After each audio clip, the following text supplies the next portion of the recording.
శ్రీమాత్రే నమ. పారుయే జర్నీ ఛానల్కి స్వాగతం అండి. అమ్మ దయతో అందరూ సంతోషంగా ఉన్నారని ఆశిస్తూ అమ్మ యొక్క 41 రోజుల పారాయణంలో ఈరోజు ఎంతో చక్కగా ఈరోజు కూడా పారాయణం చేసుకున్నానండి. లాస్ట్ 2 రోజుల్లో వీడియోలు నేను అప్లోడ్ చేయలేదండి, అంటే వేరే పనుల వల్ల టైం ఉండక అప్లోడ్ చేయలేదు. ఇకపైన ప్రతిరోజు ఎప్పుడైతే అప్లోడ్ చేస్తున్నానో అమ్మ పారాయణం ఉంది వీడియో, అందులో రెండు శ్లోకాల యొక్క అమ్మవారివి శ్లోకాల యొక్క అర్థాలు తెలుసుకుందామండి. శ్రీమాత్రే నమః. ఈరోజు 9వ శ్లోకం అండి. పద్మరాగశిలాదర్శ పరిభావికపోలభూః నవ విద్రుమ బింబశ్రీ న్యక్కారీరదనచ్చదా. పద్మరాగశిలాదర్శ పరిభావికపోలభూః నవ విద్రుమ బింబశ్రీ న్యక్కారీరదనచ్చదా. పద్మరాగశిల, పద్మరాగ అంటే రూపి అండి, రత్నం. దర్శ అంటే అద్దం వంటి మెరుపు. పరిభావి మించిపోయేంత అందమైనది. కపోలభూః అంటే చెక్కిళ్ళు అంటే బొగ్గలండి. నవ విద్రుమ కొత్తగా వికసించిన పగడపు ఎరుపు. బింబశ్రీ బింబపండు వంటి ఎర్రని కాంతి. న్యక్కారి సిగ్గుపడేలా మించే. రదనచ్చద పెదవులు పళ్ళను కప్పి ఉంచేవి.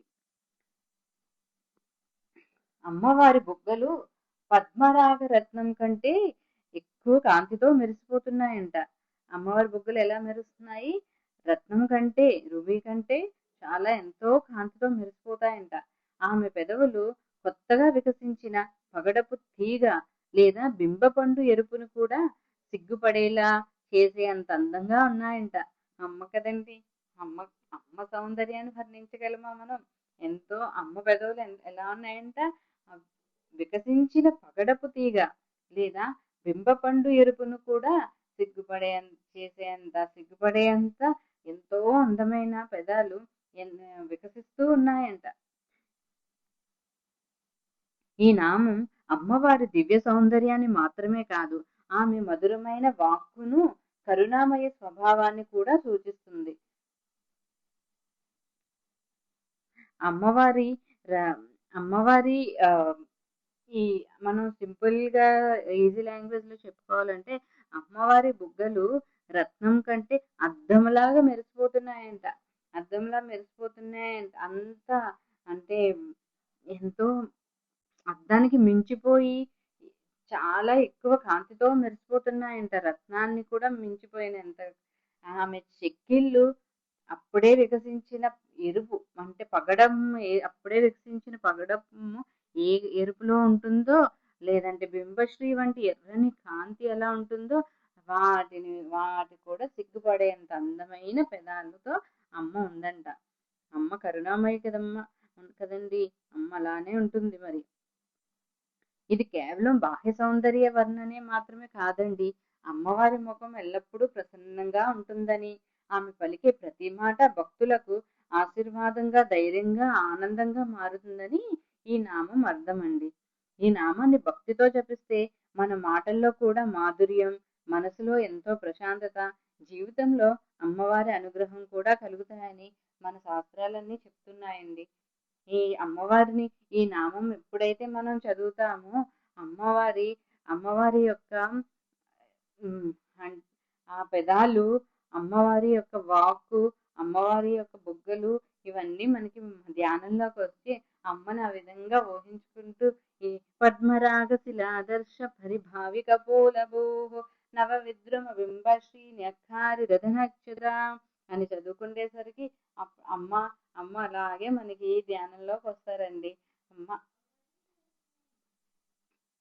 రత్నం కంటే మించిపోయేంత అందమైన అమ్మ మెరుపు.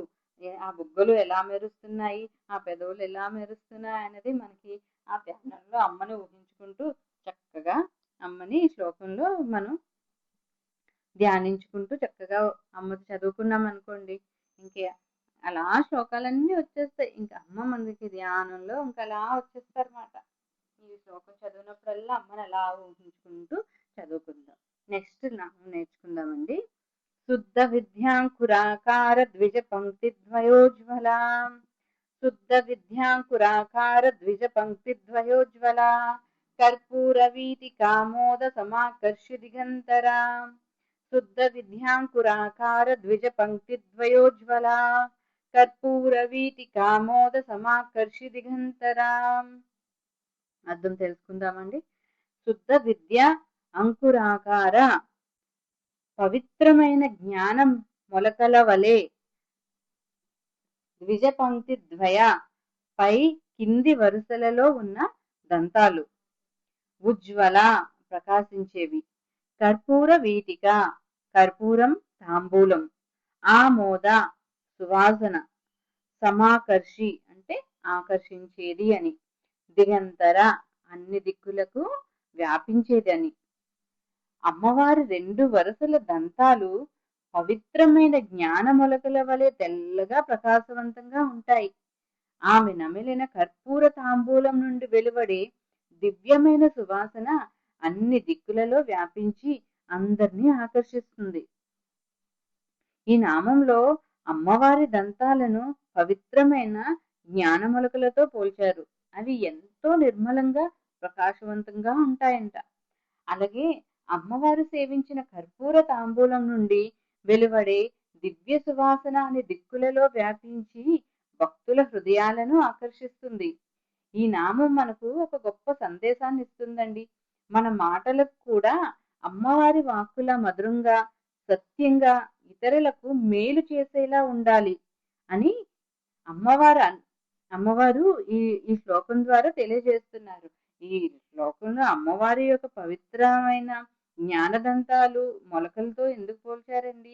అమ్మవారి అంత పవిత్రంగా ఉంటాయి అమ్మవారి దంతాలు.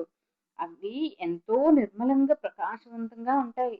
అలాగే అమ్మవారు సేవించిన కర్పూర తాంబూలం నుండి వెలువడే దివ్య సువాసనలన్నీ మనందరి మనస్సుల్లో జ్ఞానాన్ని శాంతిని నింపుతాయని ఈ శ్లోకం యొక్క అర్థం. ఈ నామం మనకు ఒక గొప్ప సందేశాన్ని ఇస్తుందండి. మన మాటలు కూడా అమ్మవారి వాక్కులా మధురంగా ఉండాలి. ఎప్పుడు సత్యమే పలకాలి, సత్యం పలుకుతూ ఉండాలి. ఇతరులకు ఎప్పుడూ మేలు చేసేలాగే మన వాక్కు ఉండాలండి. అమ్మవారి అనుగ్రహంతో మనలో జ్ఞానం, వినయం, మాధుర్యం అన్నీ పెరుగుతాయి. ఈ శ్లోకం చదవడం వల్ల మనలో మన మాటలు ఎంతో మధురంగా వస్తాయి. మనలో ఏదైతే మనం హార్ష్గా మాట్లాడడం కానీ కోపంగా మాట్లాడడం ఇవన్నీ తగ్గి మన వాక్కు చాలా మధురంగా ఉండేలాగా వేరే వాళ్ళకి చెడు చేయకుండా బాధ పెట్టే విధంగా కాకుండా ఇతరులకు మేలు చేసేలాగా ఉండాలని మనలో జ్ఞానము వినయము కూడా ఉండాలని ఈ శ్లోకం యొక్క అర్థం అండి. అమ్మవారి శ్లోకం వింటే అన్నీ మనకి సమకూరుతాయండి. ఈ నామాన్ని భక్తితో జపిస్తే మన వాక్కుకు పవిత్రత, మనసుకు ప్రశాంతత, జీవితానికి దైవానుగ్రహం లభిస్తాయని పెద్దలు చెప్తారు.